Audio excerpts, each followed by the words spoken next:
This is Blog the Art Blog, a discussion of taboo, controversial, and singular topics. I am the keeper, David J. Landry. I've noticed that when an artist is having a conversation and the subject of success regarding their art career comes up, the second party of that conversation attempts to change the subject, usually with the response of, "But how do you define success?"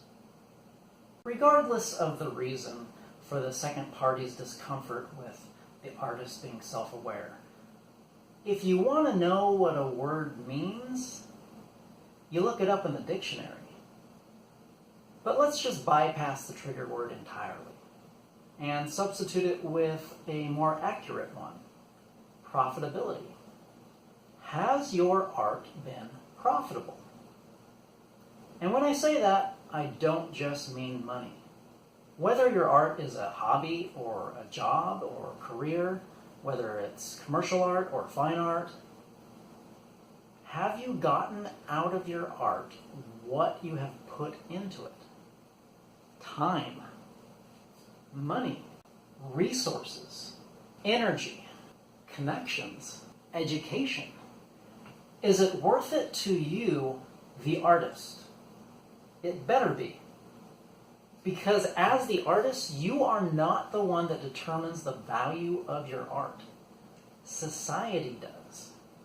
And they are completely unaware of how much you've put into your art. Traditionally, art is valued not only on its marketability, but also on its individualism. An original painting can be worth a lot of money.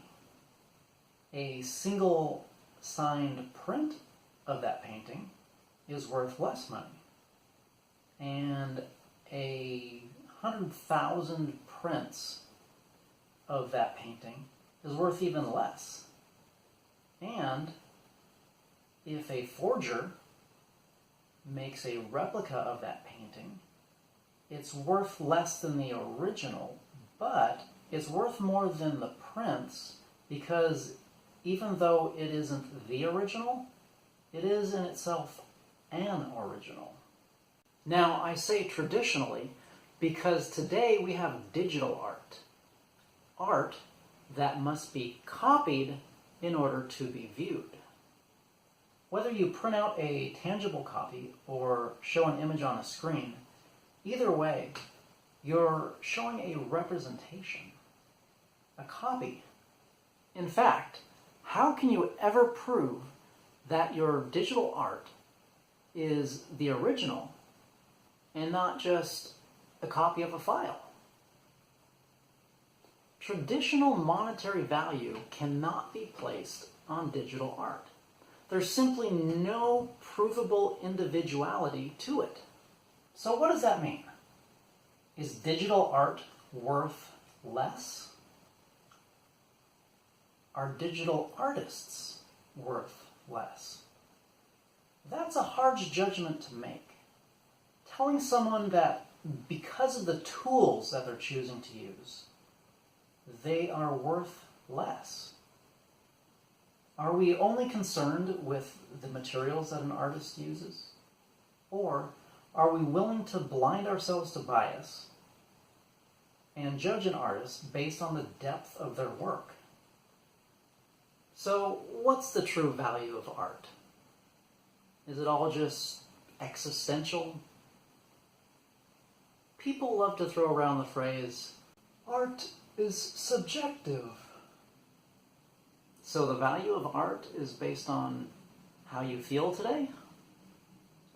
Let's take that a step further. The value of an artist is based on how you feel today? Maybe instead of asking what the value of art is, we should be asking what the value of the artist is. Which are we willing to pay for? Are you only willing to pay for the product? or the time? Are you willing to pay an artist simply to create, knowing that you won't receive any products from them? There is a word for the value of art, and it is spelled with an IST at the end. That's it for this week. Blog. We'll be back next week with another singular discussion. If there are any topics regarding art that you would like discussed on Blog, let me know in the comments. And, as with all social media, comments are not a place for hate or trolling. Doing so will earn you a dismissive pat on the head, followed by, "It's so cute that you believe that." Until next week, remember, no matter what color you paint them, the trees are unhappy.